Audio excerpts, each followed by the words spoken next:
Olá, grande Walter! Seja bem-vindo no Tocando Oculto, mais uma vez contigo. Muito obrigado, Fred John. É uma honra estar aqui novamente para falarmos sobre assuntos transcendentais. Isso aí. A gente veio Isso aí. trazer um tema, a gente trouxe um tema um pouco diferente para hoje, né, Walter? Um tema que você Sim, disse para nós que é de fundamental importância, que é é de a fundamental didática. importância. Didática Então, para o terceiro milênio, exatamente. Exatamente. Isso eu quero que corresponde você, ao. Pois não. eu quero que você coloque para o pessoal a importância do tema. A importância, isso nós vamos agora explicando, né, a importância do tema, né? Porque nós estamos vivendo agora Uhum, um momento, isso nós vamos explicar durante a sequência da live, né? Um momento de uhum. renascimento. Nós tivemos uma época de renascimento, né? No século XVI, não é Sim, isso? sim. Com o grande Leonardo da Isso. Vinci. Então, e seres de. Eu digo assim, são seres do futuro. Eram seres do futuro que vieram trazer todo aquele processo, né? Pintores, escultores, né? Eh, de, por volta do ano 1500, século XVI. Né? E agora nós estamos vivendo Uhum. um renascimento também. O renascimento já agora para jogar a gente numa nova civilização, novas possibilidades. Né? E não é somente trabalhar para o futuro, é trabalhar na atualidade para ir plantando, jogando sementes para esse grande crescimento da. Então, nós temos essa grande responsabilidade, né, da reconstrução de uma nova sociedade, e tem que ser feito já, tem que ser feito já, nesse momento. Né? Tudo bem, Fred? Vamos Tudo começar bem. então. Eu Vamos lá, quero. contigo. É, na verdade, são vários pontos que nós vamos abordar. Vamos abordar, fazer uma introdução, considerações históricas, né? As Tá. características distintivas da nova didática, os meios para a transformação do pensamento, a realização da nova didática, o trabalho para a realização da nova didática. Olha só quantos assuntos, hein? As expectativas quanto ao tempo necessário para essa realização e conclusões. Então, é um assunto bastante vasto, né? Muito vasto. Sim, sim, Então, vamos completo. começar. Vou fazer uma Vamos introdução, lá. né, sobre o entendimento. Né? Para entendermos a questão da introdução de uma nova didática na sociedade, temos que iniciar considerando a natureza do ser humano. Então, vamos dar bem sinteticamente uma ideia, né? E a natureza do Uhum, ser humano e as consequências que isso acarreta no seu comportamento e na sua história. Né? O homem, além do corpo uhum, físico denso, é composto de mais 6 corpos hiperfísicos. Né? Esses corpos hiperfísicos, constituídos de matéria mais sutil, são denominados corpo vital, astral, mental, búdico e átmico. Portanto, além do corpo físico denso, o homem possui mais 6 corpos que coexistem, vamos por assim dizer, ocupando o mesmo lugar no espaço. É isso? Ou seja, esses corpos se interpenetram. Isso faz parte da iniciação do oculto, né? O programa é Tocando o uhum, Oculto, justamente é isso aí. Né? O corpo astral é a sede das aham, emoções. O corpo mental mantém os mecanismos do pensamento e do raciocínio. O corpo búdico é a série da intuição. E o corpo átmico é a série da vontade, a consciência superior. Nós podemos até falar, no sentido iniciático, é o nosso Cristo interno, nosso eu crístico. Né? E tanto uhum, que, quando nós fazemos essa união com o Atman, o eu crístico, nós falamos que é um processo de eucaristia. Né? Aliás, Deus fala da eucaristia, eu crístico. Né? Pois bem, o homem tem um componente físico, um campo emocional, um campo mental, um campo de intuição e outro campo átmico ou consciência superior. Nos registros da ciência esotérica, podemos constatar que o ser humano vem evoluindo, seguindo esse padrão centenário que é característico da sua própria constituição interna. Dessa forma, num passado distante, o antecessor evolutivo do homem passou por uma fase semelhante ao mineral, depois ao vegetal, e em seguida desenvolveu a natureza emocional característica do reino animal. E hoje nós estamos numa fase humana. É isso? uhum. Então, a ciência esotérica coloca o aparecimento do fator emocional numa raça em época muito recuada da história, há mais de 20 ou 30 milhões de anos. Veja quanto tempo, né? Nossa. Essa raça denominada lemuriana ocupou grandes extensões do planeta, principalmente no hemisfério sul, com predominância em terras hoje submersas no Oceano Atlântico, no Oceano Pacífico, digo, né? Com o tempo, a evolução acontecendo, surge a humanidade pela aquisição do corpo mental. A utilização do campo mental vai se dilatando até atingir a plenitude de mais de 1 bilhão de anos. Estamos na raça ariana, né? Constitui-se, então, a raça denominada Atlante, que desenvolveu o mental inferior, que ocupou predominantemente o hemisfério norte do planeta. Em seguida, a raça Atlante surgiu a raça ariana, que é a nossa, a quinta raça-mãe, da qual fazemos parte. E essa raça ariana vem evoluindo na face do planeta desde 1 milhão de anos atrás até os dias de hoje. Então, isso aí é uma síntese, né? Inicial para a gente considerar a nossa posição atual. Mas, como consequência desse processo evolutivo, e devido à natureza interna do homem, que acabamos de descrever, verificamos que a história da humanidade é determinada por esse caminhar do emocional para o mental. E agora, do mental para o intuitivo. E depois, subsequentemente, do intuitivo para Atman, da consciência superior. Mas esse processo não se faz de maneira tranquila, claro, né? Mas sim de forma conflitante, por vezes, ou quase sempre, entre as diversas formas de consciências que coexistem no mesmo cenário histórico. Então, essa é a visão inicial, né, da questão. Né? Considerações históricas, vamos fazer um breve relato. Né? Na Idade Média, assim, durante a Idade Média, a consciência emocional de parte da humanidade, dominando os processos de decisão política e doutrinária, determinou enormes dificuldades para o exercício pleno do pensamento. Isso na Idade Média, né? Do raciocínio, do conhecimento científico, característico do campo mental. A Idade Média foi um período em que a ciência sofreu enormes restrições em seu desenvolvimento. Por isso tudo, podemos entender como o emocional sufocando o mental, durante a Idade Média. Né? A idade dos dogmas, das perseguições, etc., né? O pensamento humano era obstruído, não se podia desenvolver plenamente o emocional. Tanto que muita gente chama de Idade das Trevas. Né? É um exagero falar isso, mas é uma ideia que se dá. Né? Ou seja, a humanidade, mais especificamente a ocidental, europeia, via-se acorrentada ao dogma que é fruto pleno do emocional. Mas houve um renascimento, séculos XV e XVI. Num determinado período da história, que abrangeu o século XV e XVI, surgiu uma nova era na história da cultura. É uma coisa impressionante, né? Surgiu um movimento denominado Renascimento. O Renascimento, ou Renascença, representou o rompimento, termina ali com o Renascimento. Por esse processo de renovação cultural, o homem rompeu os grilhões, ergueu-se, acordou após séculos de submissão e determinou o surgimento do humanismo da antiga Grécia clássica, é isso? Agora renovada, ampliada, ocasionando sua libertação espiritual. É isso? Portanto, a renascença do século XV e XVI é a libertação da mente do seu cárcere emocional. Isso é muito importante. Significa o início de uma nova era, e aconteceu o início de uma nova era, né? Em que o homem começou... Um momentinho só. O homem começou a construir um novo modelo de humanidade, de liberdade de pensamento, de escolha e de raciocínio. Pois não, Fred. Não, na verdade, você falou sobre a Idade das Trevas e toda essa questão trevosa do ser humano com ele mesmo. Sim, sim. Né? E a partir daí, então, se renovou esse princípio. A gente está exatamente nesse princípio agora, né, Walter? A gente está nesse momento agora também. Né? Está nesse momento também. A gente está fazendo um revival. Há uma perseguição muito grande quanto ao pensamento libertário, né, de liberdade. Né? É sempre aquele... Através do que? Nós vamos falar de ideologias, né?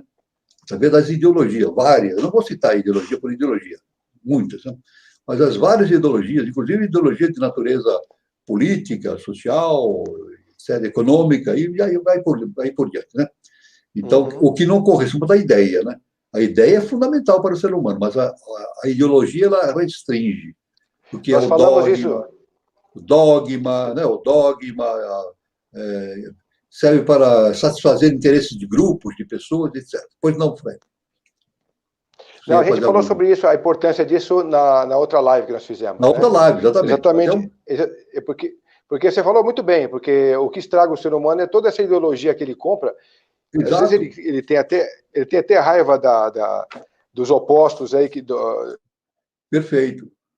Mas ele nem conhece essas pessoas, ele não conhece nem ao princípio, porque ele está comprando uma ideia que às vezes nem dele é, né? Então, a ideologia é realmente complicada.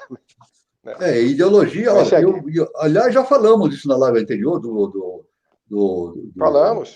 Do exercício da liberdade de pensamento, né? do livre-arbítrio. Né? Então, a ideologia realmente ela determina, ela faz a oclusão do livre-arbítrio. Não tem livre-arbítrio. A pessoa segue aquela ideia, mas não raciocina. Ela vai repetindo. Né? Até hoje existe uma grande campanha para a gente ter cuidado com as fake news, né? Fake news, né? Walter, mas sobre isso que você está falando é uma coisa interessante, só um parênteses aí. A gente continua seguindo e repetindo padrões sempre. A gente repete padrões de comportamento relacionados à nossa família, nossos amigos, a sociedade que nos envolve como um todo. A gente repete padrões de comportamento, de alimentação, de educação, até de filosofia. Exato.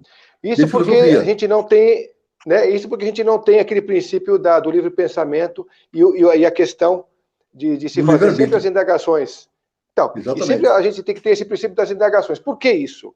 Por que eu tenho que fazer tal coisa? Por quê? Por que tem que ser assim? Por quê? Né? Exatamente. Então, lá no princípio da iniciação, disse que o ato de rebeldia é muito importante. A rebeldia no bom sentido, né? A rebeldia no sentido de não seguir especificamente ou sempre as ideias pré-formadas. Não, assim, não. Sempre fazer o raciocínio, análise, meditação e tirar as suas próprias conclusões. Isso é muito importante, né? Então, exatamente. É claro que na Renascença, como nós falamos, no século XV, XVI, houve uma nova didática. Lá houve uma nova didática, né? Temos, portanto, em termos culturais, tivemos a partir do surgimento daquela época, né, século XV, XVI, uma nova didática, pois os homens que nasceram em épocas subsequentes foram ensinados na escola da liberdade do pensar. E isso ocasionou grandes transformações no campo da política, da filosofia e da ciência. Realmente, grandes transformações ocorreram. Então, disso decorreu a possibilidade do grande desenvolvimento do conhecimento e da tecnologia nos séculos XVIII, XIX e XX. Isso foi muito importante para esse crescimento. Daí, nasceu o mundo no qual vivemos. O mundo no qual vivemos dependeu do Renascimento. Uma coisa assim. Pode ver até Leonardo da Vinci, né? Leonardo da Vinci é um ser do futuro. Ele trouxe coisas que eram ideias que eram 500 anos acima da sua, além da sua época, né? Foi uma coisa revolucionária. Não só o Leonardo da Vinci, mas os grandes pintores, escultores, que foi uma coisa extraordinária, né? Um grupo extraordinário de seres. Né? Então, nós vamos estudando, fazendo um raciocínio por analogia. O processo de renascimento produziu a vitória da mente sobre o emocional. É isso. Então, verificamos. Então, hoje, nós temos nós vemos que nós temos uma mente analítica e uma parte que é sintetizante. Uma mente que é analítica e outra é sintética. Né? As duas se completam, essas duas mentes. Mas devemos dizer, agora é importante, devemos dizer que a humanidade de hoje tem, por meta, o pleno desenvolvimento do mental superior, o mental abstrato. É isso? Logo, o mental abstrato é a porta de entrada para o campo búdico, o campo da intuição. Então é muito importante. É a quinta raça-mãe. Walter, a quinta raça-mãe desenvolve o mental superior. Né? Pois só para a gente... O internato aqui não está ligado aos conceitos e às palavras da teosofia, né? Ou ligado a esses aprendizados. Então, como é que você pode facilitar um pouco o entendimento deles sobre esses princípios aí? Só para o pessoal ficar claro para eles também. Bom, quais os princípios? Pode explicitar? Princípios das mentes, por exemplo. Você falou mente concreta, mente tal. Não, exatamente. Não, é muito simples. A mente concreta ela foi desenvolvida na quarta raça-mãe, Atlante. Quarta raça-mãe, Atlante. A mente concreta, específica. A mente concreta é analítica. Ela vai analisando, decompõe fatos, etc. Né? A mente sintética, não, ela sintetiza, ela vê de maneira... Eu posso dizer o seguinte, olha, a mente, de maneira bastante, uma linguagem matemática, né? A mente analítica, ela interpola. A mente sintética, ela extrapola. Ela vê além de cima. Né? É como se a gente visse. A mente concreta, ela age num plano. Cartesiano. Cartesiano, exatamente. Você falou tudo, cartesiano. Né? Tanto que, pelo método cartesiano, é dito que para a gente estudar alguma coisa, a gente tem que dividir, né? Dividir em vários pontos, e analisando por partes, e depois fazer uma síntese no final. É um pensamento cartesiano. Né? Agora, tem o pensamento da mente sintética, não, ela extrapola. É como se a gente tivesse o plano de uma mesa, no plano da mesa é a mente concreta, ela fica girando, girando e não se sai dali. Na mente abstrata, não. Nós nos elevamos acima do plano e olhamos de cima e temos uma visão geral. Fazemos uma extrapolação, né, da coisa, tem uma visão geral. É claro que a gente leva uma vantagem enorme, né, de ver isso. É a mente einsteiniana. Einstein era assim, ele tinha essa visão mental sintética, né? Ele tinha uma visão diferente do que a mente cartesiana, né? Que é dedutiva e parcial, etc. Por isso que é chamado mental concreto, né? Ele fica mais na parte da matéria, né? Girando, girando, né?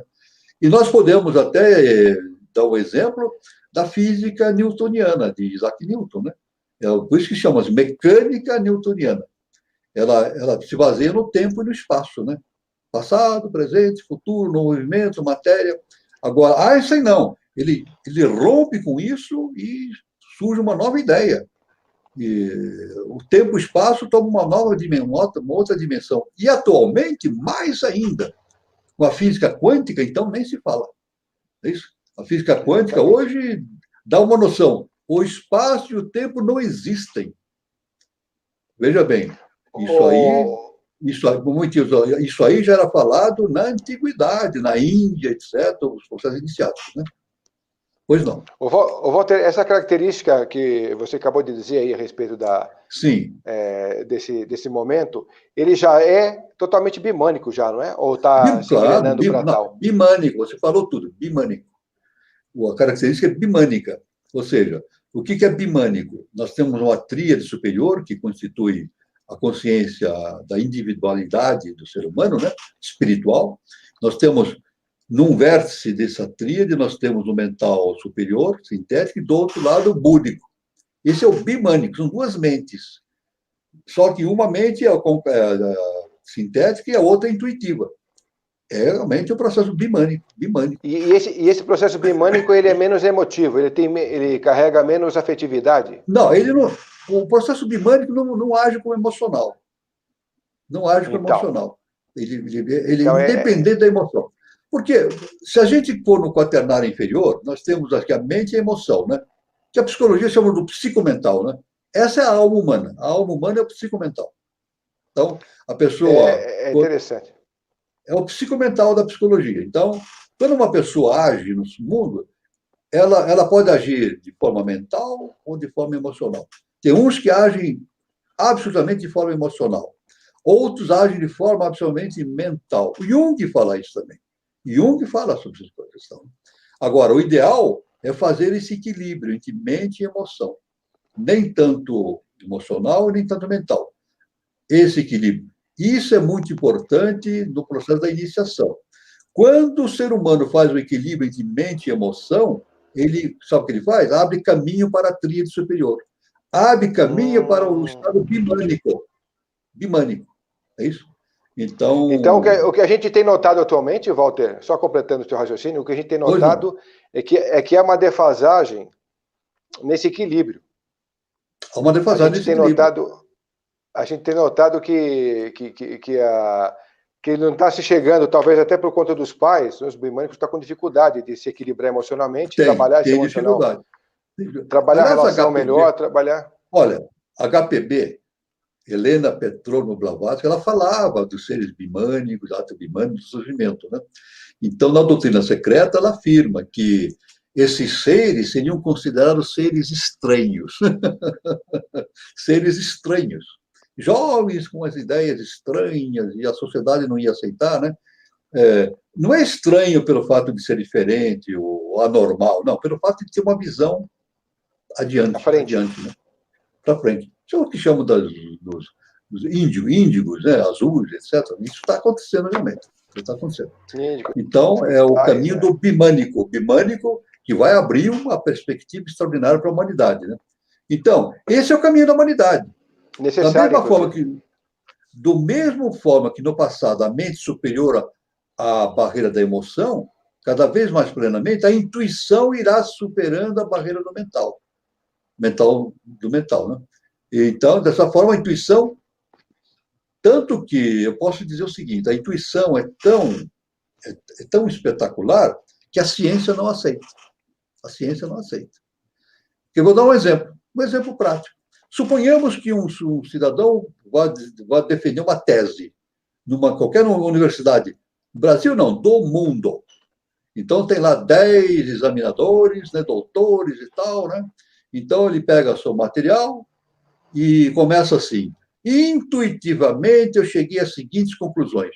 Sabe o que acontece? Está fora da universidade. Está fora da universidade, porque intuição não tem jeito. Não é aceito. Agora, no mental concreto. No mental concreto é assim. Mas para os bimânicos, não. A intuição é a base. É a base do funcionamento. Né? Então, é assim que... Então, o surgimento Veja bem o que eu estou falando. Veja bem. Eu estou falando, não. Faz parte do conhecimento transcendental, né? O surgimento da intuição na cultura humana deve ocasionar um novo renascimento agora no terceiro milênio. Essa é a base. O mental superior e a intuição. Esse vai ser o renascimento do terceiro milênio. É claro que, para isso, nós temos que ter a base de uma nova didática. Isso é fundamental, uma nova didática. Assim como tivemos uma nova didática no século XV e XVI, nós vamos ter uma nova didática no século XXI, XXI e XXII, principalmente, para jogar a humanidade para frente, né? Tudo bem? Então, é a hora do renascimento, do século XXI e XXII. Quando surgirá esse renascimento, não podemos prever por enquanto, mas ele está em andamento. Mas entendemos que está em andamento. E esse renascimento da cultura humana será caracterizado por uma nova didática, como foi no passado. Por isso que a nova didática, né? Entendemos que o renascimento do século XV e XVI originou uma nova didática. Entendemos também agora que esse segundo renascimento está associado a uma nova didática. É claro que essa nova didática, se for pensado desde já, fará o aparecimento desse segundo renascimento de maneira mais rápida. E o renascimento do terceiro milênio, associado a uma nova didática, originará, olha que importante, um humanismo moderno, cósmico, aberto e fraterno. Esse é o desafio do século XXI. Esse é o grande desafio do século XXI. A ciência vai ter que se entender isso, os cientistas, a questão da intuição, etc., né? E, paulatinamente, a questão da intuição deverá ser incorporado no processo científico. Eu vou citar, por exemplo, o que caracteriza hoje a ciência nossa é o positivismo. O positivismo não aceita intuição, de jeito nenhum. O positivismo não. É isso. Os iluministas do século XVIII, já a partir do século XVII, XVIII, XIX, eles não combatiam a intuição, nem a forma de pensar de maneira teológica. Eles só pediam para não misturar religião com ciência, dogma com conhecimento. Mas eles não criticavam. Mas o positivismo, que caracteriza a nossa ciência, não.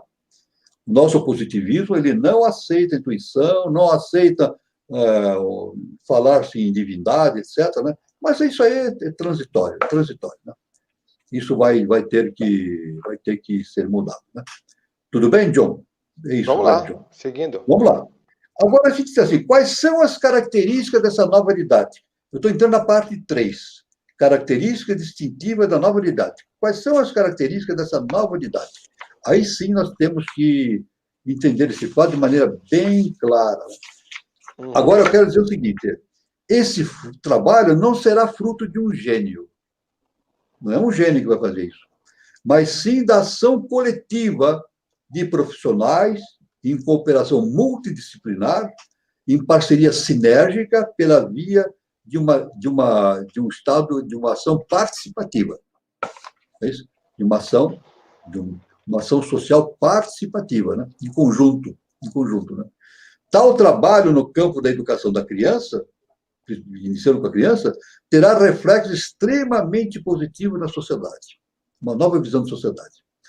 Podemos eleger alguns pontos básicos a serem desenvolvidos, observados por essa didática do terceiro milênio. Eu, Walter, estabeleci 10 pontos que eu achei importante, 10 pontos. Mas todos que estão nos ouvindo podem, através da sua meditação, através das reflexões, eleger outros pontos a serem observados para o desenvolvimento da nova didática. Vamos citar esses 10 pontos? 10 pontos importantes. Olha, primeiro, prática da ação cooperativa no lugar da competição. Isso é importante. Não mais a competição, mas a cooperação. O século XX foi um século de muita competição, muita briga, uma competição feroz, feroz. E a ponto de um ter querendo destruir o outro, né, por causa da competição. Século XXI, não. Tem que ser o processo da cooperação, pelo bem comum, pelo bem comum. Só dentro desse parênteses que você falou, a gente acabou de presenciar agora aí ações individuais de países querendo ficar com a vacina, porque são... Exato, uma coisa. E estão até agora, estão alertando o fato de que a vacina não pode ser propriedade de um país, né? É da humanidade. Não pode ser ação, né? Não, nós vamos comprar, imunizar o nosso país. Não, não é assim, não. Tem que imunizar a humanidade. E gratuitamente, tem mais essa, né? Então, todos os países devem se unir com fundos de assistência a essas pesquisas, pagar todas essas pesquisas, é caro, mas todos juntos conseguem fazer isso, e fazer uma vacina ou várias vacinas que sejam universais para a humanidade toda, que seja aplicada desde o indivíduo mais proeminente da sociedade até a pessoa mais humilde. Isso aí não tem. Isso chama-se fraternidade, né? Fraternidade humana. A prática da ação cooperativa em lugar da competição. Aliás, eu trabalhei na indústria durante muito tempo, né? Era sempre muito importante a gente ouvir dizer assim: o indivíduo é muito brilhante, né? Então, o brilhantismo dele tem um domínio sobre tal tecnologia e tal, é um gênio, etc. Mas, via de regra, esse brilhantismo estava associado com egoísmo. Via de regra. Sempre assim, o egoísmo. O sujeito é brilhante, mas ele quer tudo para si, quer se pôr-se em evidência, etc. Né? Então, isso está sendo rompido. Isso vai ser rompido, né? Não mais. Na linha iniciática, a gente diz o seguinte, olha, o importante não é ser brilhante, é ser iluminado. Exatamente. O importante não é ser brilhante. Ser brilhante é o egoísmo. Ser iluminado, não. Ele é iluminado por uma fonte superior, então aquilo é distribuído por toda a humanidade. Né? Por isso que chama-se os iluminados. Né? Por exemplo, Jesus não é brilhante, é iluminado. É isso? Todos os grandes mestres não são brilhantes, eles são iluminados. Né? Isso é importante, essa distinção. Essa é a primeira. A segunda prática, a vivência da fraternidade. Né? Não se pode falar mais nada. Vivência da fraternidade. O mundo precisa enormemente disso. O terceiro ponto que eu destaquei, cultivo dos processos intuitivos como veículo do conhecimento. Então, a intuição não deve ser desprezada. Não deve ser. Aliás, a intuição é o lado feminino da nossa mente. Já falo, né? Nós temos o lado masculino e o lado feminino. O lado masculino é mental, lógico, e a parte feminina é intuitiva. Não é isso? Então, nosso cérebro ele tem um lado masculino e um lado feminino. Então, esse lado feminino tem que ser desenvolvido, né? Essa parte feminina, que é a intuição, né?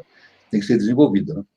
A busca do autoconhecimento. Quarto ponto, a busca do autoconhecimento. Só tem um caminho para fazer com a evolução, né? Busca do autoconhecimento. E isso não é coisa do século XX, do século XXI. Está lá no tempo de Apolo, em Delfos, né? Homem, conhece a ti mesmo e conhecerás os deuses do universo. Então, não há outro caminho. A busca do autoconhecimento. A prestação do serviço voluntário também, é o quinto ponto, serviço voluntário. E isso, atualmente, está se desenvolvendo cada vez mais, né? As pessoas estão percebendo que é necessário o serviço voluntário. Tanto que tem o terceiro setor, né? Surgiu agora, no século passado, o terceiro setor, pessoas que se dedicam sem ganhar nada, né? Sem prestando serviço, sem receber por essa prestação, mas quer dizer, utilizar um tempo do seu dia, da sua vida, né, humana para a prestação de serviço voluntário para os seus irmãos. Né? E a sexto ponto, reciprocidade, ou seja, devolver à sociedade os benefícios que dela receber.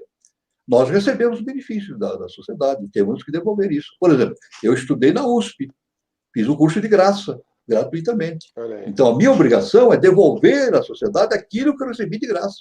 É o que todos devem fazer isso. Então, retribuir para a sociedade aquilo que ele recebe, os benefícios que ele deve receber. Estou falando de USP, estou falando de tudo que nós recebemos da sociedade, e muitas coisas nós recebemos, nós temos que retribuir para a sociedade essa prestação. Né?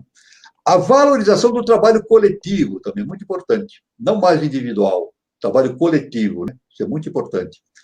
Agora, basicamente, o oitavo ponto, priorizar que, além dos direitos, existem os deveres.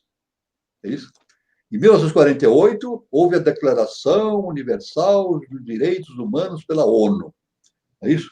Mas nós devemos também pensar que a ONU não vai fazer isso, porque a ONU é uma instituição que tem sérios problemas. Temos que fazer a nova didática tem que fazer uma reformulação da ONU, porque essa aí já deu o que tinha que dar.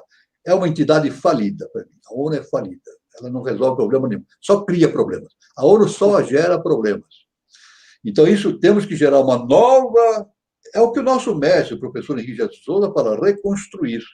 Nós temos que reconstruir criar uma nova organização mundial baseada na fraternidade, não nos interesses de países, de pessoas, de grupos, etc. Então, tem que existir um momento em que vai existir essa nova organização, vai instituir os direitos, né? A declaração dos deveres humanos, porque além dos direitos tem os deveres também, né? E integração da ética na didática, muito importante. Isso não se tem dificilmente. É claro que tem um momento em que, por exemplo, o estudante de medicina, quando vai tirar o diploma, ele tem que fazer um juramento, né? Eu fiz um juramento também, eu sou farmacêutico. Quando me entregaram o diploma, eu tive que, perante a reitoria, eu tive que fazer um juramento de utilizar aqueles conhecimentos para o benefício da humanidade. Eles não entregam o documento, não sei hoje se funciona assim, no meu tempo era assim. Eles não entregavam o diploma se a pessoa não assumisse. Na medicina é assim, há um juramento, né? Mas isso não só o juramento final, deve ser durante o curso, deve sempre se destacar a parte da ética na didática. Normalmente não se faz isso. Então, incorporar a ética na didática, né? E o exercício... Hoje em dia quase não se tem ética em nada. Não, ética em nada, não tem ética em nada, nada. Nós temos uma carência muito grande. E o exercício do sistema participativo. É isso. Eu podia falar da democracia, mas eu nem vou falar da democracia, porque a democracia não existe no mundo. Né? Não existe no mundo. Não existe. Não. Aliás, Winston Churchill, eu vou citar o grande estadista, né? Foi o maior estadista que existiu no mundo, Winston Churchill, na década de 40, ele disse o seguinte, eu vou falar em minhas palavras, ele falou em outras palavras, vou dizer em minhas palavras, ele disse, a democracia é muito ruim, mas é o melhor que nós temos. Ele disse, a democracia é muito ruim, mas é o melhor que nós temos, não é verdade? Mas é muito ruim porque ainda não atingimos ainda um sentido de atitude de participação, né? Mas isso no século XXI deverá ser produzido por uma nova didática. Então, assim. Então, nós, nos planos da nova didática, tem outros pontos a serem destacados e cada um, através da sua análise, pode ver em outros pontos. Né? Então, claro que dá um resultado prático da aplicação da nova didática. Né? Essa aplicação da nova didática será a expressão de um plano maior cósmico, estabelecido por contingências superiores. Né? Mas, apesar de ter vindo arquetipalmente de planos superiores, mas quem tem que fazer a sua parte é o ser humano. Como se diz, tem que fazer a lição de casa, né? É assim que se fala. O ser humano tem que fazer a lição de casa, porque ele que tem que fazer isso. Né? Em termos mais profundos, né? Dizemos que é necessário realizar na existência objetiva aquilo que existe no subjetivo, nos arquétipos cósmicos. Né? Então, Do passado é importante a experiência, mas no presente é necessário o exercício da vontade para realizar uma cultura inovadora, né? Do futuro vem inspiração, a própria intuição, que será a nova consciência humana após a conquista plena das funções mentais. Isso é muito importante. Então, é claro que existe uma nova didática para o século XXI e XXII. É isso? E é um assunto de enorme transcendência. É isso? A história humana é o registro social de transformações que ocorrem na consciência dos homens, mas significa transformações no campo das dimensões. É isso? A consciência humana estará no terceiro milênio? Olha só o que eu estou falando. A consciência humana estará no terceiro milênio caminhando através de um quarto caminho dimensional, que o levará para uma quinta essência, a quinta coisa, ao quinto estado de consciência. Esse é o caminho que se apresenta à nossa frente. Então, de maneira geral, nós vivemos num quarto estágio, teremos falar um quinto estágio. Eu posso até dizer o seguinte, lembrando Moisés, ele disse que o mundo foi criado em 7 dias. Nós vivemos no 4º dia da criação. Nós estamos agora caminhando para o 5º dia da criação, que é justamente este terceiro milênio e assim por diante. 5º dia da criação, uma quinta coisa deve surgir. Então, é claro que existem problemas sociais nesse campo a serem resolvidos, né? Existem... toda a providência do campo material é apenas paliativa, transferindo a solução para o futuro. Mas, para que essas transformações aconteçam, é necessário, inicialmente, a constatação de que mudanças no plano objetivo têm que ser precedidas de mudanças no campo do pensamento. Uma nova forma de pensar produz uma nova forma de comportamento. E uma nova forma de pensar é produzida por uma nova didática. Essa é a base da nova didática. Uma nova forma de pensar. E tem que começar pequenininho, com a criança. A educação em casa, né? A educação tem que ser feita em casa, começando em casa, a base, né? E depois na escola, os professores têm que dar a visão ética das coisas, né? E inseminando, jogando essas sementes para que surja uma nova civilização, uma nova raça, né?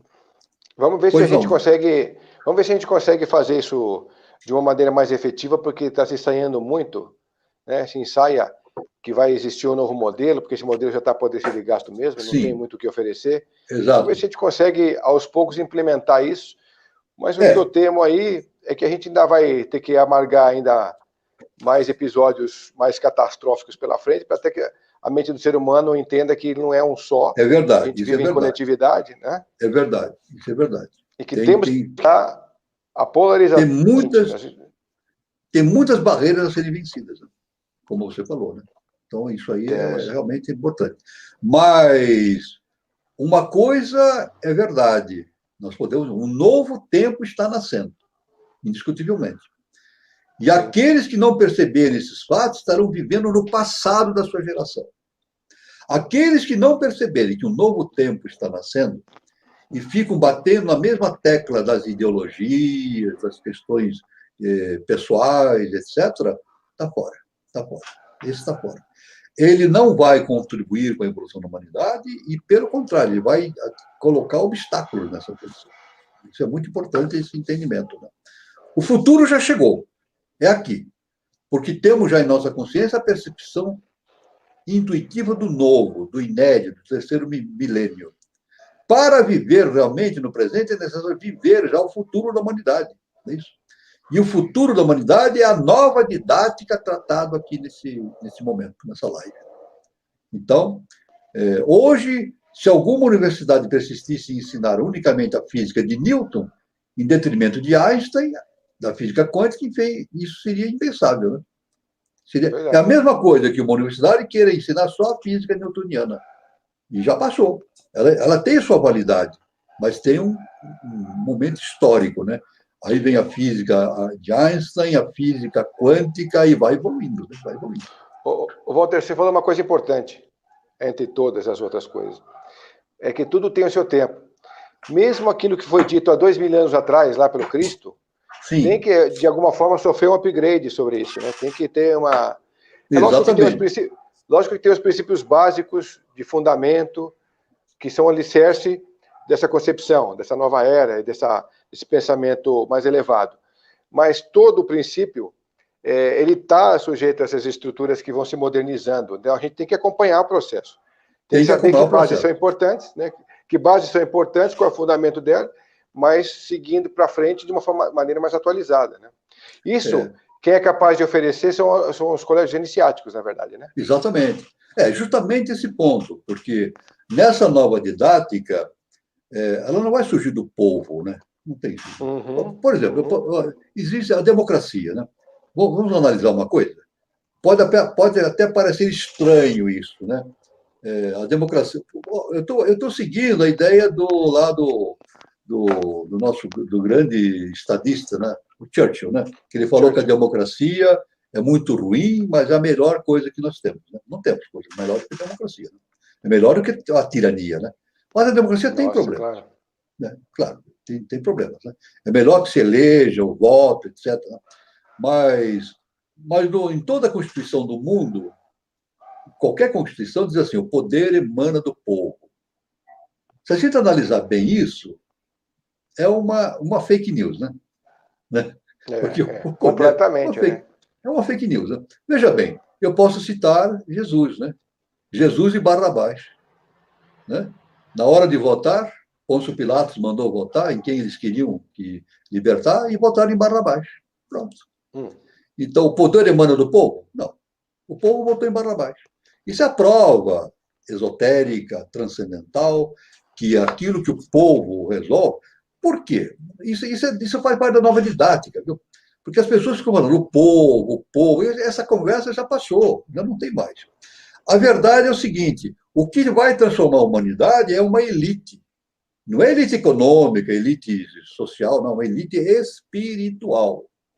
E aí entra a questão dos bimânicos, atabimânicos, né? Que o Fred Jones tanto enfatiza, né? Uma nova geração de seres com consciência ampliada, perfeito?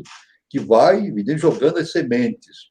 Então, a transformação será feita por uma elite que atingiu um autoconhecimento, e é claro que ela vai jogando semente e vai arrastando, vai capitalizando a população para este sentido, né? De evolução. Walter, eu não sei se o que você acha a respeito disso, mas o que eu tenho impressão, assim, o que chega em análises mais profundas, que a gente parece que vive num mundo mais trevoso do que iluminado. Porque tudo que você vê na sociedade, ele está batendo na trave, e não é de hoje, não, ele sempre bateu na trave. Lógico que em tempos mais remotos você teve grandes expoentes aí musicais, literários, na pintura, nas artes e tal. Mas isso não significa que a gente não seja do mundo mais trevoso do que iluminado. Até porque se fosse o contrário, a gente não esbarraria em tantos problemas que a gente esbarra hoje com relação à evolução, porque se você realmente quisesse evoluir, toda a mídia, sem dúvida nenhuma, ela colocaria isso para frente, empurraria o ser humano de uma forma mais ascendente, não descendente. Perfeito. Não é verdade? Se você quisesse que o ser humano fosse mais saudável, daria comida saudável para ele, ou então, pelo menos, usar essa tecnologia que tem aí para produzir alimentos saudáveis com prazer e com saúde. Então, exatamente. Se você for pensar numa sociedade como a gente tem hoje, que tem muito mais depressão, ansiedade, síndrome do pânico e um monte de outras coisas, derivadas exatamente da nossa forma de viver, da nossa forma de pensar, se a gente tivesse uma sociedade mais evoluída e pensando para a evolução no sentido ascendente, a gente teria já resolvido isso também. Então, você vê, parece que tudo comunga para que a gente faça das tripas coração para ascender de uma vez, ou realmente a gente está num planeta mais trevoso do que iluminado, e a gente acha que é o contrário, né? O importante é trabalhar. Justamente nesse estado trevoso, o importante é os seres que têm consciência do futuro da humanidade, do presente, trabalhar para estimular esses processos humanísticos, né, de nova didática, etc. É o caso do seu programa, né, Tocando Oculto, né? É um programa que é dirigido para justamente fazer a semeadura de novas ideias, novos processos, né? É um trabalho maravilhoso. Nós não querendo Sem aqui, dúvida. tocando o culto, né? Traz ideias maravilhosas justamente para o surgimento de uma elite cada vez maior, né? E quanto mais essa elite espiritual for aumentando, ela vai influenciando as outras pessoas, né? Vai influenciando e vai capitalizando pessoas para o seu grupo, né? Cada vez mais, né? Isso muito importante, né? É a parábola do semeador, né, Jesus? A parábola do semeador, né? A gente vê isso em vários segmentos, por exemplo. A gente sabe que existem esses grandes elevadores da humanidade através que nem Helena Blavatsky, até o próprio Mahatma Gandhi e tal. Tem outras pessoas que fizeram muito pela sociedade, pela humanidade. E agora a gente tem atualmente a nossa querida professora Lúcia Helena Galvão, que faz um trabalho maravilhoso. Lúcia Helena Galvão é excelente, excelente. Nossa, ela consegue passar essa história da teosofia, por exemplo, de uma forma tão mais simples e conteúdo para as pessoas absorverem. A Lúcia Helena, ela de maneira simples, ela cativa, ela transmite, vale a pena. Quem não assistiu ainda a palestra dela, tem no YouTube. Lúcia Helena é fantástica, fantástica. Você já entrevistou a Lúcia Helena? Já entrevistei também, tive o prazer. Excelente, só que assim, excelente. Só que eu fico muito feliz quando a gente consegue enxergar um canal como Nova Acrópole, ou mesmo o canal dela, com milhares de pessoas seguindo. Porque eu sei que é aí que está, né? São pessoas, são entidades, são seres que estão realmente semeando a semeadura da evolução. Eu já participei da Nova Acrópole. Há muitos anos eu participei da Nova Acrópole. Que legal! Participei da Nova Acrópole, eu conheço. Você gostou também? Você curtiu? Gostei. Fantástico, uma ideia fantástica. Ela tem um fundamento de conhecimento grego clássico e HPB, né? HPB, então, exatamente. Foi fundada por um ser de enorme hierarquia, né? Então, eu não cheguei a conhecer pessoalmente a Lúcia Helena, foi muitos anos, né? Eu conheci agora, né? Mas é fantástico. Nova Acrópole tem outras instituições, né? Mas essa é uma delas. Né? Não, eu só quis citar colocar esse parênteses, porque eu acho verdade. O que você está falando tem tudo a ver com o tema, porque essa doutrina do novo milênio tem a ver com isso, quer dizer, são várias semeaduras diferentes, são várias pontes, várias semeaduras. Né? Agora, é claro que tudo isso que nós estamos falando tem que redundar, tem que desembocar na estruturação de uma nova sociedade. Baseado numa sociedade participativa. É isso? Isso vai depender de uma nova didática. Né? Então, nós temos... Sim. Aliás, olha, eu não estou falando nenhuma novidade. Né? Se a gente vê Platão, Aristóteles falava, o homem é um animal político. Então, veja bem, a nova didática, eu só posso jogar uma ideia aqui, jogando uma semente. Esses que se dizem políticos no mundo inteiro, estou falando do Brasil e do mundo inteiro, eles são políticos verdadeiramente? Não são políticos. Por quê? O que eles são? Esses que se dizem políticos, eles não são políticos, eles são representantes dos políticos, que é o cada cidadão. Aristóteles falava que o homem é um animal político, e cada cidadão é um ser político. Então, ele elege um ser que vai representá-lo no processo político.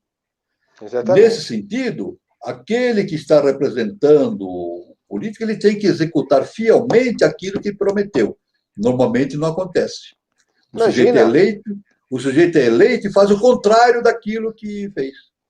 Não é isso? Nós temos até casos de juiz que acaba metendo a mão no dinheiro, não temos assim? No Brasil e no mundo inteiro, né? Não tem caso assim? Uhum. Juiz que se elege e mete a mão no dinheiro, entra na corrupção, etc. Né? Quer dizer, enganou o povo. Né? Enganou. Agora, isto aí, uma nova didática. Churchill, lembrando Churchill, né? A democracia é muito ruim, mas é o melhor que nós temos. Mas só que se houvesse tempo para ele concluir, ele diria, não, essa democracia ela tem que se desenvolver para um novo sistema chamado sinarquia. Nós vamos falar uma live, nós vamos falar sobre sinarquia. Né? Sinarquia é importante. No processo de caminhar para a sinarquia, que é um processo ideal para a humanidade, que não é um sistema político, é um sistema de organização espiritual, não é isso? Então, nós temos o seguinte, no futuro, espero que seja breve, bem, nova didática, hein? Nós não vamos mais votar em pessoas, vamos votar em ideias. Isso é muito Você importante. falou isso na outra É live. uma revolução nisso, né? Eu não vou falar em, não vou botar em A, B ou C, não. Eu vou botar nas ideias que estão sendo expostas. E esse cidadão A, B ou C, que explicitou essas ideias, ele tem a obrigação de executar essas ideias que recebeu o voto popular. Então, aí é um sentido participativo. Ética de uma nova didática, né? Isso é muito importante. Então, a estruturação de uma nova sociedade, né? Isso é muito importante para o surgimento de uma nova civilização. Então, a gente vê que o assunto é muito vasto, muito importante, né? Agora, nós temos o seguinte, agora, a quinta parte, os meios para a transformação do pensamento. É isso. O pensamento é uma nova didática. Qual é os meios? Então, nós podemos citar um deles. O primeiro ponto, o papel da escola na reeducação mental do ser humano. Daí, dentro desse contexto de aprimoramento da sociedade, pela expansão da dimensão do mental superior, a escola assume um papel de extrema importância. E nós sabemos que a escola tem muitos problemas. No Brasil tem muitos problemas. A gente sabe disso. Ninguém. A gente sabe, né? Eu não estou mentindo, eu não vou mentir. Né? Em grande parte dos professores, em vez de ensinar, eles ficam pregando ideologias. Não é verdade? Estou mentindo? Não estou mentindo. Também faz isso. Não estou mentindo. Isso aí os políticos sabem. Todo mundo. Em vez deles ensinarem, eles vão com roupas com símbolos de político, eu não vou citar nomes, né? De político, não sei o quê, e fica pregando, fazendo pregação de ideologia para os alunos. Isso chama-se lavagem cerebral. Não, mas mesmo os alunos são muito mal educados com eles, viu? Não é só no Brasil, não.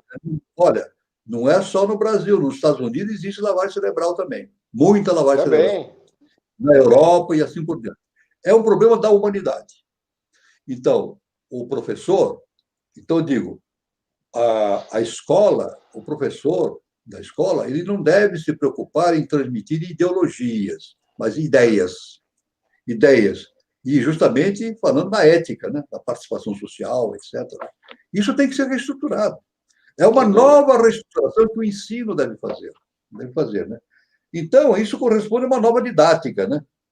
Essa nova didática é aquela que demonstra os valores cósmicos do ser humano, né?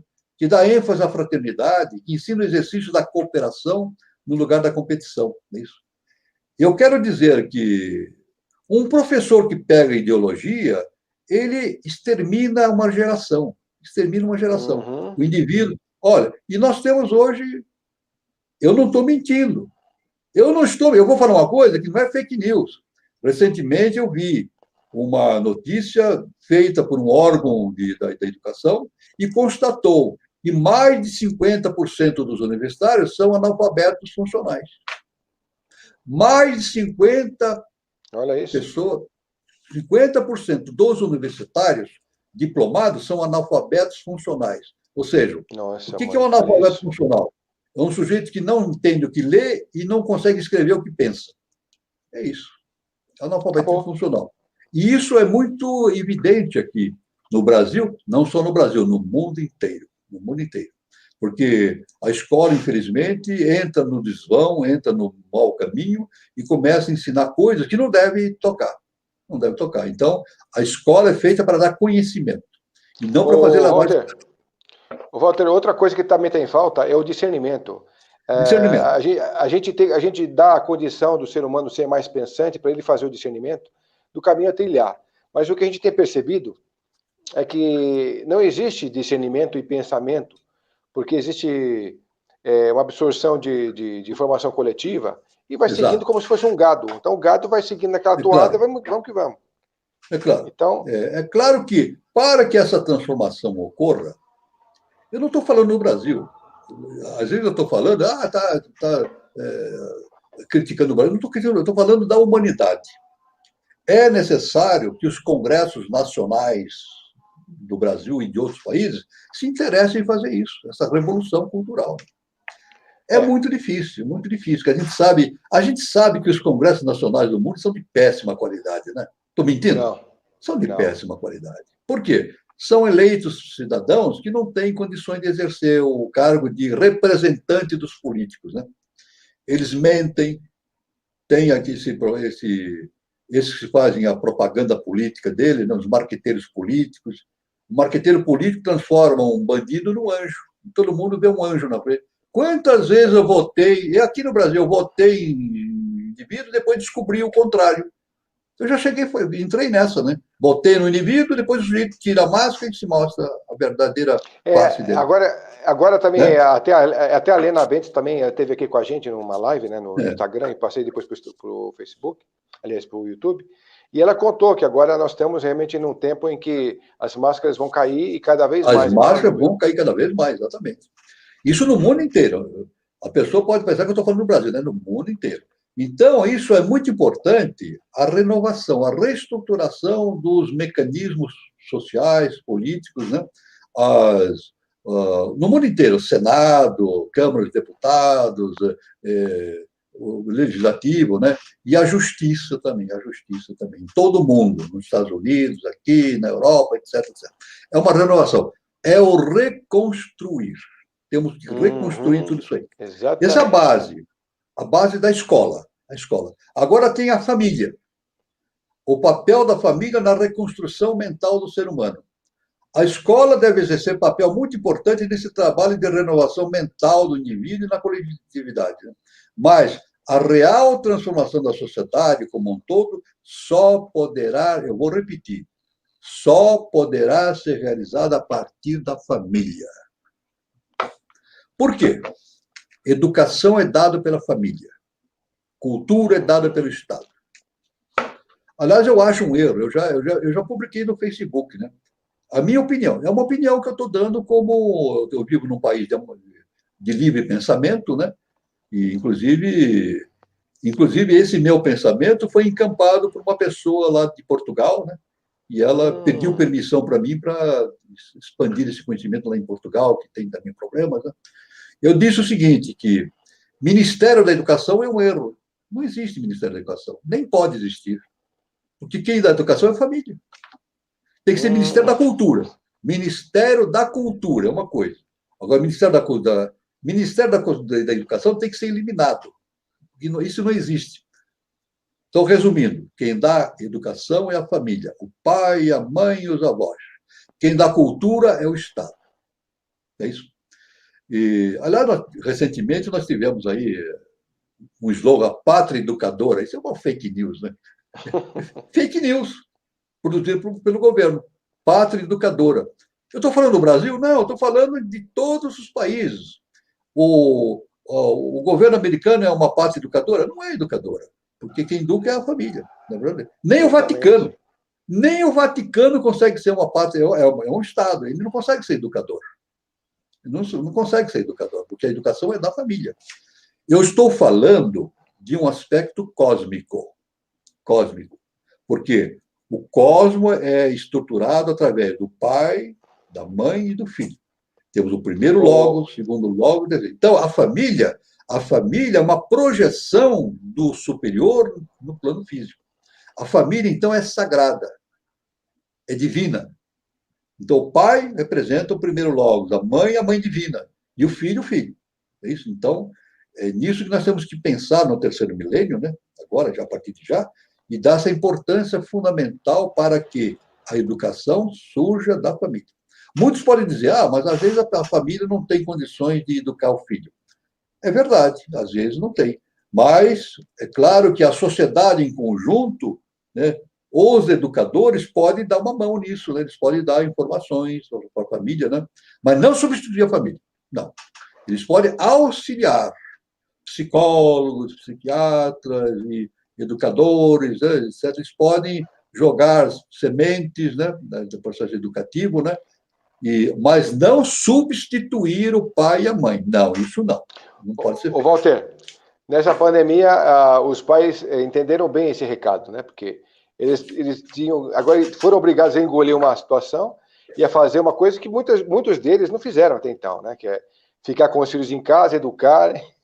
Exatamente. Aguentar, isso aí, a pandemia fez isso. A pandemia fez isso. Restringiu, né? Eles foram ver bem as pestes que tem em casa, né? Que ficam enchendo o saco do professor, em vez de estudar, fica enchendo o saco, fica aprontando, fica batendo no professor lá fora. Perfeito. Exatamente. Isso, né? Então, a gente trouxe isso para dentro agora como valorização. Você vê a importância, né? Eu realmente acho a pandemia uma coisa terrível, né? Uma coisa de muito sofrimento, né? Mas o nosso mestre, o professor Henrique de Souza, ele afirma: nada acontece por acaso. E a lei universal é justa e perfeita. Então, eu tenho que observar, e eu e todos, e trabalhar para a transformação da sociedade, né? Dentro das... Ô, Walter. É claro, Fred, é claro que a pandemia vai passar. Ela vai passar. Nada dura para sempre. Nada dura para sempre. Nada. Ela vai passar, vai diminuir, vai ter vacina, etc. Mas vai ficar um legado. Um legado vai ficar. A humanidade, através do sofrimento, vai aprender muita coisa. A gente sabe que essa questão toda aí é delicada, né? Muito mas delicada. O olhar para dentro já tinha que ter sido feito há muito tempo. Essa pandemia, ela deveria, na verdade, fazer uma transformação mental em cada um e falar, bom, vamos colocar os valores realmente onde cabe em cada um e tocar o barco. Mas eu acho difícil algumas coisas realmente mudarem de verdade. Vamos torcer para que o ser humano aprenda alguma coisa. Eu acho que o pós-pandemia vai ser diferente para a sociedade. Eu acho que vai se discutir outras coisas, né? De universalização das coisas. Vai ficar uma marca muito grande no processo espiritual da humanidade, né? E muitas coisas vão começar a ser transformadas, né? Inclusive, Walter, desculpa, só para concluir essa ideia. Inclusive na remuneração, né, do pessoal da saúde, etc. Né? Importante. Muito importante. Quer ver uma coisa? O lixeiro. O lixeiro é uma coisa importantíssima. O lixeiro, a pessoa que coleta os detritos, né? Isso aqui é a coisa mais importante que um ser humano faz no mundo inteiro, né? Limpar a cidade, recolher os detritos. Então, tem que ser bem remunerados, tem que ser bem amparados, porque eles fazem um serviço... Professores, pessoas que trabalham na saúde, né? Na saúde. Quer dizer, tem que haver um foco justamente nesses níveis de ação social, né? que são deixadas de lado. Não só no Brasil, no mundo inteiro é assim. Isso, no pós-pandemia, eu acredito que esses aspectos vão ser reanalisados e vai haver uma mudança grande nisso aí. Walter, sendo ou não um vírus de laboratório, eu pelo menos acredito que é de laboratório isso daí, mas não vamos entrar nessa questão. Sendo ou não de laboratório, sendo ou não alguém que realmente provocou, não importa. Se aconteceu isso e tomou a proporção que tomou, é porque a divindade, o plano cósmico permitiu. Né? Permitiu, claro. E a gente chegou onde chegou porque já era uma intenção do plano cósmico que isso acontecesse nessa proporção. Exatamente. Só que a gente ainda não sabe quanto mais pela frente desse plano cósmico nessa proporção, a gente ainda vai conseguir experimentar. Porque isso não acabou ainda. Isso está em curso, está em processo. Em curso. Então, mas no meu ponto de vista, aval cósmico. No meu ponto de vista, na minha intuição, eu digo que esse processo vai terminando com o tempo, vai terminando, né? Sim, que vai ter vacina, né? O próprio vírus vai se esvaziando, né? Ele vai perdendo a sua agressividade, né? E ele vai se transformando, etc. Vai tendo a imunização de rebanho, natural, né? Natural, que eles chamam, né? Os entendidos chamam de a imunidade de rebanho, né? Se ele não ganhar mais força, tá bom, né? Se não ganhar mais força, eu não acredito, mas isso não acontece. Na história da humanidade, as pandemias são provisórias, toda pandemia... não vieram para ficar, claro. Claro, nunca aconteceu isso na humanidade, não vai acontecer isso, não. Isso vai terminar um dia. Nós teremos uma época de pós-pandemia, né? Mas pós-pandemia com o crescimento da percepção das pessoas, né? Da mente, no sentido de valorizar as coisas, né? De maneira diferente, né? Isso é muito importante. Agora, falando sobre a família, por que a família tem esse papel tão importante? A resposta é imediata. Isso ocorre porque a família não é apenas um fato biológico, isolado, ou um fato sociológico. A família é a expressão na Terra da mente cósmica, do universo superior. Na família deve estar contida a expressão do sentido cósmico da existência. Logo, escola e família devem agir conjuntamente na missão de reorganização mental e social da humanidade, da comunidade. Então, É claro que nós não podemos excluir também o Estado do aspecto espiritual, né? O Estado tem que ter uma importante papel na evolução espiritual do cidadão, né? Aí, é claro que temos que, nesse processo, deve existir um processo de seleção melhor para os cargos públicos, né? Para que essas pessoas que investidas desses cargos públicos tenham a ética como fundamento, não é isso? Não se miscuam com corrupção e assim por diante, né? E através de uma sociedade participativa, né? Então, o Estado tem um papel fundamental de espiritualizar o homem, né? Da ideia, jogar sementes da espiritualização, né? Da ética, Walter, da disciplina, a da gente já ética, da disciplina. está. Já é 5h10, a gente tem que finalizar para a gente começar a outra daqui a pouquinho, né? Você já está finalizando também. Vamos finalizar. São 5h10, 5 minutos para finalizar. Então, beleza. Eu já estou finalizando. Então, tem a realização da nova didática, né? Como é que realiza a nova didática? Através de um processo de ação de uma elite, né? Essa nova didática, nós já falamos, dos valores cósmicos, né? Agora, para terminar, onde está essa nova didática? Ela já existe. E muitos instrutores são detentores desse conhecimento e estão prontos para oferecer à humanidade. Existem instrutores da humanidade prontos para oferecer essa nova didática, né? Agora, cabe aos homens intuitivos, com consciência aquariana, dispor-se a receber esses conhecimentos e pô-los em prática. Perfeito? Então, a nova didática não é fruto de um gênio. Não. Ela é fruto daqueles que servem de intermediários, de veículos para que essas ideias venham para o plano cósmico, né? Então, finalizando, estamos no início do século XXI, do terceiro milênio. Então, teremos a formação de uma trilogia: autoconhecimento, humanismo e cidadania, né? Muito importante, né? Temos que ter um trabalho ativo da consciência para a reestruturação mental do ser humano, né? E também estabelecer o poder do pensar correto. Terminando, pensar correto, né? Agora, quanto tempo, a reflexão final, quanto tempo teremos para a realização dessa nova didática, de todo esse processo? É claro que são milhares, centenas de anos, né? Mas a pessoa pode pensar, isso só vai acontecer daqui a 1000 anos. Não, mas o importante é agora. O importante é agora. As sementes. A parábola do semeador de Jesus Cristo. Jogar sementes para que isso ocorra, né? Então, é isso. Eu acho que o principal, o assunto é muito vasto. A gente podia ficar aqui 2, 3, 4, dá para fazer um curso, né? Mas eu acho que o principal já foi exposto, né? Estamos chegando aqui, faltam aí 2 minutos para as 5h15, né? Então, eu digo aí para o nosso irmão, o nosso amigo Fred John, para fazer o que ele pretende fazer.